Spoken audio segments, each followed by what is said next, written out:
massive and unsightly erection in the middle of the town. The mayor has promised a full investigation. In a moment on Radioactive, another edition of Stop That Crime UK. On today's show, a burglary in Sussex, a mugging in Burnley and a stabbing in Birmingham. And that's all coming up after this commercial break. And now, Radioactive presents... Commercial time. Made down English cider, made from the finest English apples. Oh, ah! Pressed in the traditional English cider press. Oh, ah! Fermented in the traditional English way. Oh, ah! And drunk by the traditional English tramp.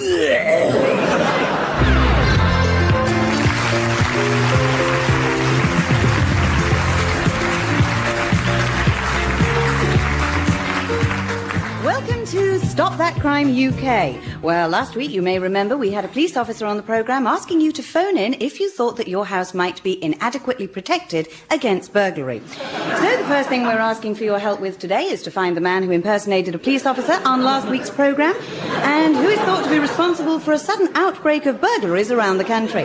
Mike. Well, thank you, Anna. Yes, well, after our detailed reconstruction of a car theft in Bolton, we've had literally hundreds of calls from people saying that since the show, they've had their cars stolen in exactly the same way. Right. Well, just a reminder of the telephone number. We'll be asking you to ring throughout the programme. 485-6242. I'll just repeat that. 011-011-10-011-0. And let me remind you that if you don't want to talk to a police officer, then you can talk to Martin Brown. And if you don't want to talk to Martin Brown, then I don't really blame you. If you were around, if you heard a sound, if you saw a thing, Give us a ring. just get on the line. Stop that crime. Well, we've been joined today by Chief Inspector Compton of Scotland Yard. Chief Inspector? Yes, I am a chief inspector. No, I meant, would you like to tell us about some crimes? Oh, right. Hi, kids. The first crime today is a murder in Southwark which took place on Friday last. Now, we're sure that somebody out there can help, so we're asking you, if you are the murderer, could you please get in touch with us? Good. Well, a fairly straightforward start there. What's your next request? I'd like to hear Paul Young sing Wherever I Lay My Hat. Yes, I don't think we're actually able to play your personal record requests, Chief Inspector. Pity. Well, the next crime involves a hold-up on the road between York and Leeds, and we're asking you, were you around on the night of June the 10th, 1742? 1742. Yep, that's right. This one's been on our books for some time, actually. Today's your chance. You can be a top detective. You could be Columbo if you've got a dirty Mac. If you're bald, you could be Kojak. And if you're nothing much, Starsky and Hutch. Stop that crime! Get down. Well, Radioactive's team of practical jokers who present our Well, I'll Be Buggered show each week have been playing their part in the fight against crime as, surprise, surprise, Mike Flex now reports. Tony Edgley is a travelling salesman from Telford with a wife and 2 small children. Now, a friend of his wrote to tell us that he had once smoked some drugs at a party when he was 18. So we arranged for Tony to pick up a parcel containing 2 pounds of marijuana and deliver it to a man in a raincoat from whom he would receive a sum of £3,000 in cash. But little did Tony know that the man in the raincoat was none other than Sergeant Peter Harris of the Metropolitan Police. Let's see what happened. Have you got it? Yep, here you go. Right. You're under arrest. What? Sergeant Harris, Metropolitan Police. Oh, God! Surprise, surprise! Oh, no. Oh, I don't believe it. Oh, no. I thought there was something funny going on. Ah, dear. Well done, Tony. Is this all a recording? Yes, here's the microphone. Oh, well, I'll be buggered. That's right. I don't f***ing believe it. So this isn't marijuana at all? Yes, it is. Oh, yes, yes. Is it? Yes. So, who's he? He's not a policeman, is he? Yep, Sergeant Harris, genuine policeman. What? You're not going... That's right. You're next. You're next. Hold on a come on, come Quali, don't make a fuss, come on. Hold a minute. Off you go, Tony, and good luck with the trial. And thanks for playing Stop That Crime. Stop it, stop it, stop it, stop it. Stop that crime. Stop it, stop it, stop it. Stop it, you'll do time. If you don't stop that crime. Stop it. Right, well, we come now to a dramatisation of a burglary that took place in a shop in Manchester. Chief Inspector, if you'd like to set the scene. Right. The curtain rises to show a shadowy room. An owl hoots in the distance. A light shines on the stage Yes. from an upstairs window. Yes, we can do our own dramatisation, actually, Chief Inspector. I was just wanting you to say a few words about the crime. All right. Well, the crime took place while the shopkeeper and his wife were watching television in the flat above. Any other information? Well, I believe they were watching an Agatha Christie thriller. I'm not entirely sure which one, but we have reason to believe it was the one where it turns out to be the genial housekeeper who did it, although suspicion falls initially Yes. on the ambitious young actress. Yes, I think we're getting a little sidetracked here. Can I play my jingle now? So let's just get on with the dramatisation, which will be performed live by the radioactive drama rep. Just a word of warning before it starts. Some of you may be rather shocked and upset by some of the things you hear, in particular the appalling acting. Radioactive, stop that crime, UK. At 7 o'clock, the thieves broke into the shop by silently lifting the catch on the window. Shortly afterwards, however, they were surprised by Mr. Johnson, who thought he'd heard the faint sound of someone entering his living room. He accosted the two men. Oh, hello, burglars. Hell, burglars. We've come for the money. As you can hear, one of the men had a Geordie accent, while the other appeared to be Welsh. Just sit down and don't make a noise. Let's just hear those accents again. We've come for the money. Just sit down and don't make a noise.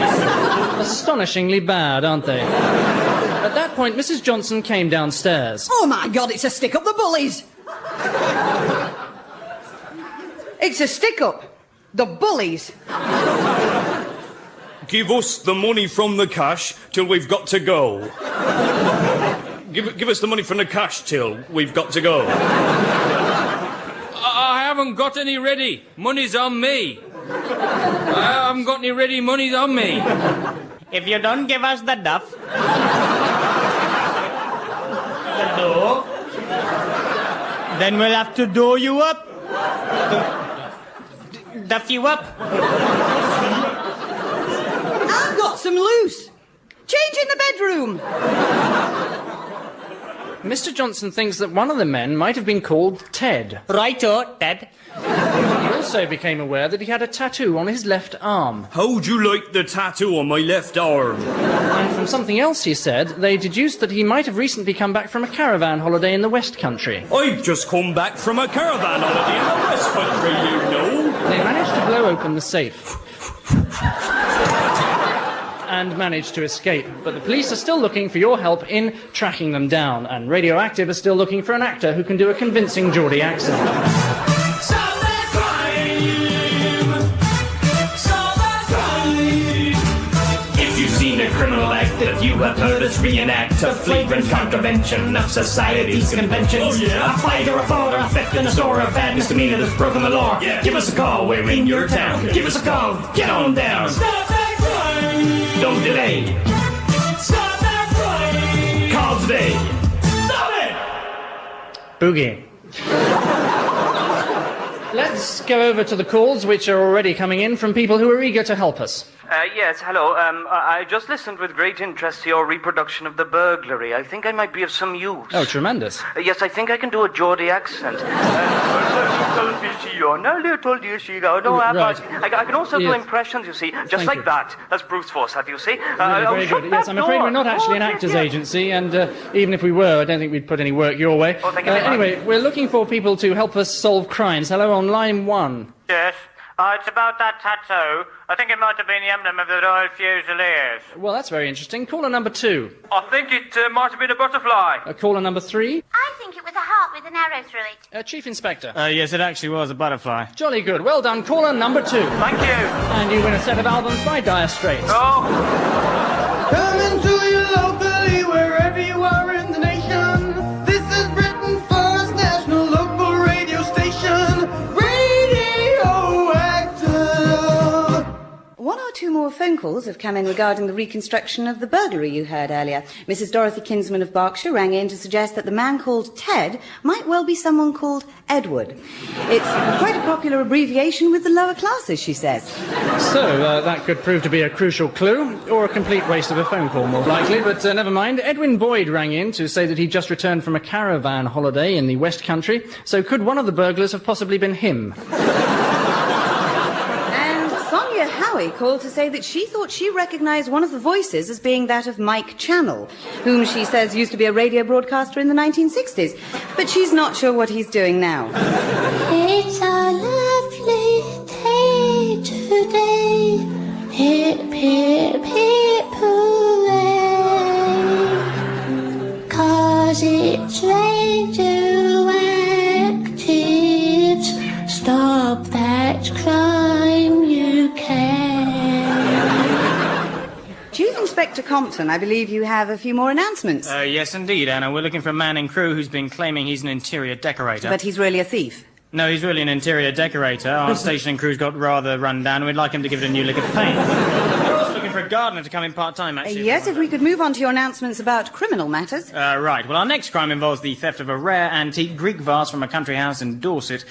Now, this vase is, in fact, the only one of its kind in existence, and as you can see, Anna, it depicts Heracles in the garden of the Hesperides. Yes. And if I just turn it round, you can see it's been decorated by a water pot with two bands. Quite unique, that, as you see, impossible to disguise. And this is the actual vase, is it? Yes, Anna, this is indeed the actual vase. So what sort of help do you need in trying to recover it? Well, Anna, fortunately, we need very little help in recovering it, because we have, in fact, managed to recover it already. So, another success story there for the programme, and a complete waste of time. Yes, indeed. Can I play my jingle now? You don't have a jingle. Can I have one? No. Stop it! Stop it! Stop that crime! Stop that crime.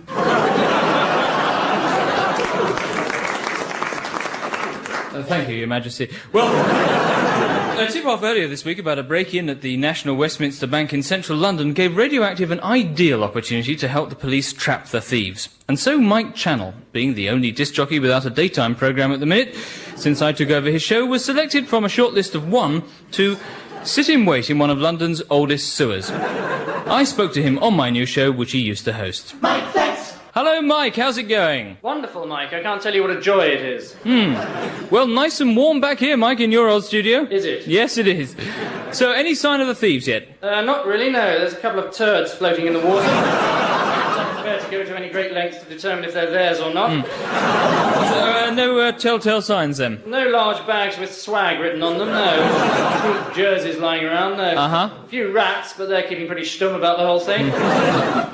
Probably been paid off, Mike. It's bloody funny, Mike. You've got my show if you're able to think up lines like that at the top of your head. Well, Mike can't sit around here chatting all morning. I think you can come back now, anyway. I thought I was supposed to be looking out for these bloody bank robbers. Yes, no, they've already escaped by helicopter, actually, Mike. What? Yes. What the hell am I doing here, then? Well, we thought it would have been a bit expensive sending you up in a helicopter, so, you know... Anyway, see you later. Have you had lunch yet, Mike? No, I haven't. Right, I'll just fish it out of the water, then. Somebody being naughty. Bad man. Doing things they shouldn't ought to do. Shouldn't do that, shouldn't do that. Then there's a number you can ring to make sure that trouble swing. Just get in touch with us, we'll stop that. Get in touch with us, we'll stop that. Get in touch with us, we'll stop that. We'll stop that wicked crime. Well, we move on to a kidnapping that took place a few days ago, and we want your help in tracing the man who did it. Chief Inspector Compton. Well, it certainly wasn't me. I'm a police officer. I'm not going around kidnapping people. Of course, but I meant... Apart from anything else, I'd have to cut in the rest of the force. Never mind. I'll tell the listeners about it then. Well, the kidnapper has sent in a tape to Radioactive Stop That Crime, which we would like you to listen to very carefully. Hello, now listen carefully to this. I won't say it again. Here are your instructions. I want you to... Testing, 1, 2, 3, this is Martin Brown. Drown out a few new ideas from my show. Is this working? Is the place to leave the money. So have you got that? I'll repeat it once more. Leave the money in... Martin Brown. Hi, this is Martin Brown. No, go again, go. And that's the deadline for you to get in touch with me.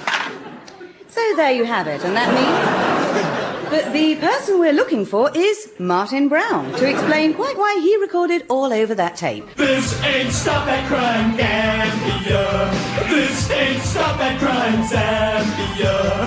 This ain't Stop That Crime Mandalay. It's radioactive. Stop That Crime UK.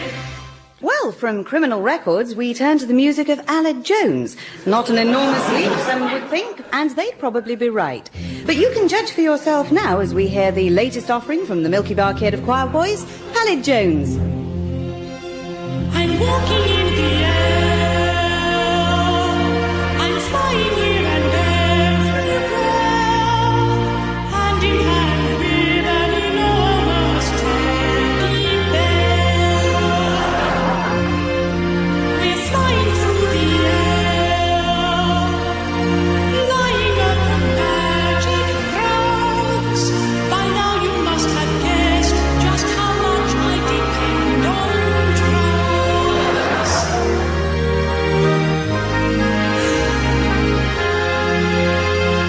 All across the world, the rivers and the trees and the cross, you'll notice by the way how well I've learned to trim my arms. Suddenly, swooping low from a moonlit sky, a giant pair of testicles that can fly.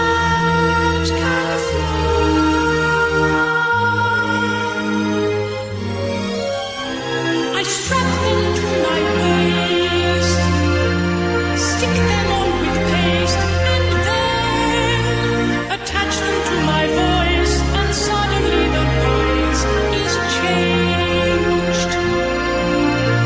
I'm walking in. I'm flying here.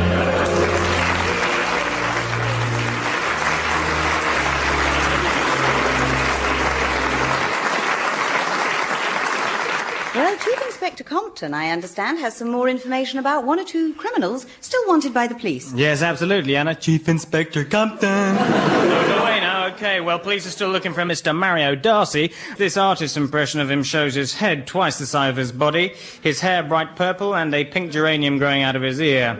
So also wanted is another artist who doesn't spend quite so much time in the hospitality suite. And lastly, a man by the name of John Hardman Daly is wanted for robbery with assault and intent to cause grievous bodily harm. What was he stealing? His 4-year-old son's piggy bank. Do you have a description? Yes, it's pink with a squiggly tail. And the man? He's described as having a ruddy complexion under his sodding hair and between his bloody ears. Thank you, Chief Inspector. Thank you, Anna, and it's wonderful to be back in your country. Good. So let's go over to Mike Channel. Let's go over to my channel. Yes, I've already told them. Stop that crime!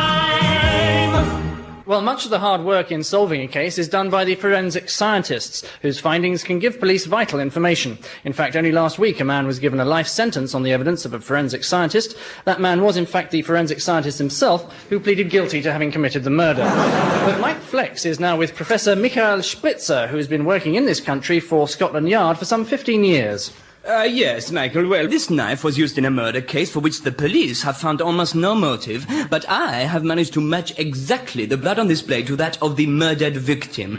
So it was definitely the victim that was killed. The dead person, in other words. Yes. Yeah. That must have been a real breakthrough in the investigations. What about the killer, though? Well, by covering the handle of the knife with chalk dust and examining it closely, I've narrowed down the killer to a man who wears gloves. Brilliant. Yeah, so it's only a matter of time now, you see. Yes. All the police have to do now is hang around one or two glove shops for a few days, and I'm sure he'll give himself away by going in and murdering someone. It's time for... Hit it! A commercial break! Do you own a car phone? Do you make vital business calls when you're speeding down the motorway? If you do, we're here to help you. We operate a 24-hour service specially designed for people like you. Ring 999 and ask for large ambulance. Free phone large ambulance for car phone users everywhere. A look ahead to tonight's viewing on Flem's television. At 6:30, Sir Neddy Seagoon goes religious. Harry Seacombe goes to a dull town, does some dull interviews with some dull people, and hopes everyone's forgotten that he once sang the Ying Tong song. At 7:30, it's Coronation Street, a true-to-life drama of real people, except for the fact they're the only people in the world who don't talk about EastEnders. At 8 o'clock, it's the Albion Market Omnibus edition, when the cast of Albion Market get together to present Omnibus, one of the longest-running arts programmes on the BBC. At 10 o'clock, the news from ITN that Sandy Gall still slurs his speech. 10:30, and in midweek sports special, live coverage of last night's darts final, and a look ahead to the coming rugby internationals when France face Scotland, England face Ireland, and Wales face the fact they don't have a game. And finally, at 12:05, it's Night Thoughts, a few pleasing thoughts to help you off to sleep from this week's guest, Linda Lovelace. That's all tonight on Flares. When you brush your teeth at night, use a recognized brand of toothpaste. Brush your teeth from top to bottom and rinse your mouth out thoroughly afterwards with clean water. Don't use a tube of Germaline or Swaffina. Brush your teeth with a Brillo pad and rinse your mouth out afterwards with half a pint of urine. That was an insultingly obvious dental health message. When there's no one on the streets, you know they're all listening to their radio. 'Cause right now everybody knows it's time for radioactive stuff. That's crime. Well, let's go over to the phone lines where we have one or two more callers coming in. Yes, I'm phoning you about the kidnap of my husband. Yeah, when did this happen? Well, it hasn't happened yet, but I'm just phoning up to say that I'll be leaving his bedroom window open next Saturday night.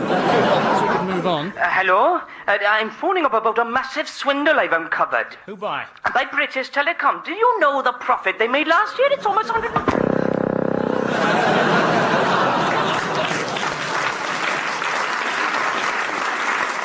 Well, we seem to have lost that caller. Yes, I'm in a telephone box and I'm being beaten up at the I'm minute. sorry, we don't take calls of a personal nature. Next. Yes, I'm phoning up about some stolen goods. Yeah, what are they? Tape recorders, videos, anything you want, really. Couple of videos, please. All right, I'll leave them at the usual place then, Chief Inspector, all right? Okay, mate. Stop that crime! Stop that crime. Well, Stop That Crime UK has its counterpart in America, Stop That Crime USA, which deals with solving the same sort of everyday crimes as we do. Cattle rustling, maltreating the Indians, and illegally killing buffalo. Well, almost the same. And in addition, it has pioneered the practice of allowing cameras into the courtroom, which, as we can see from this excerpt, has made almost no difference at all. Will the court now rise? Because it's Justice Leroy Johnson! Yeah!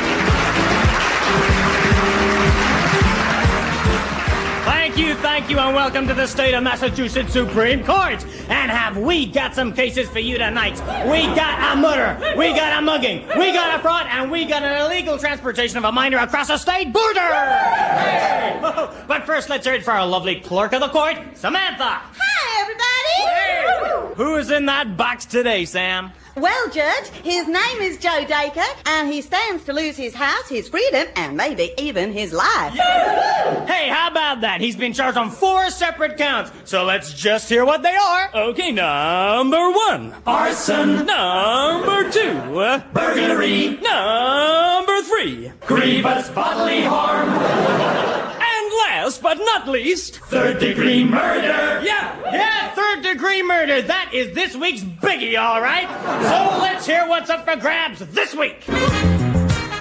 And this week's sentences include 15 years on probation, 25 years in a state penitentiary, and our star prize, the electric chair and eternal damnation. So, Joe, you pleaded not guilty on 3 charges, and you've gone for diminished responsibility on the 4th. That's right. Well, we've heard the evidence for and against Joe, so let's see what the jury say. You nervous, Joe? Oh, yeah. Yeah, of course you are. A big day like this, you might get sentenced to death. You might fry in the electric chair. Of course you're nervous. Right, I'm going to ask the jury to give their verdicts by holding up the cards when they hear this hooter.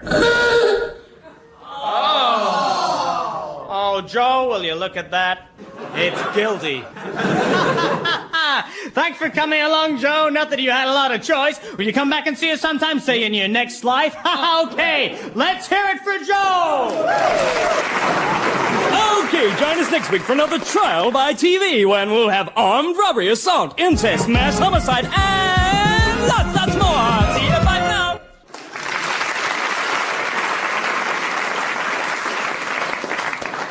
Well, that very nearly concludes this week's Stop That Crime UK. A brief update on the calls we've received so far. We had a number of calls from interior decorators in Crewe. 2 or 3 from people with appalling Geordie accents, and all of them from Newcastle, strangely enough. 1 or 2 thinking they'd heard Mike Channel recently on a children's programme playing Air in the Aardvark, but they couldn't be sure because all he said was ark, ark. That one was from Flex. I'll be prepared to bet my life. Remarkable call from the murderer in Southwark, who was tricked by the Chief Inspector's clever ruse to ask him to phone in and give himself up. And an even more remarkable call from Mrs. Janice Coley, who claims to have actually witnessed the hold-up in 1742.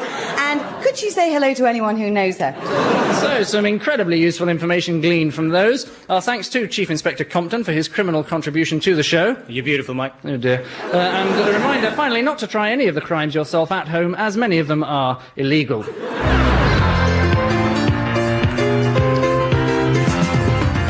Radioactive was performed by Helen Atkinson Wood, Angus Deaton, Geoffrey Perkins, Philip Pope and Michael Fenton Stevens. Song by Philip Pope and Angus Deaton. The programme was written by Angus Deaton and Geoffrey Perkins with additional material by John Cantor and Michael Fenton Stevens. The producer was David Tyler.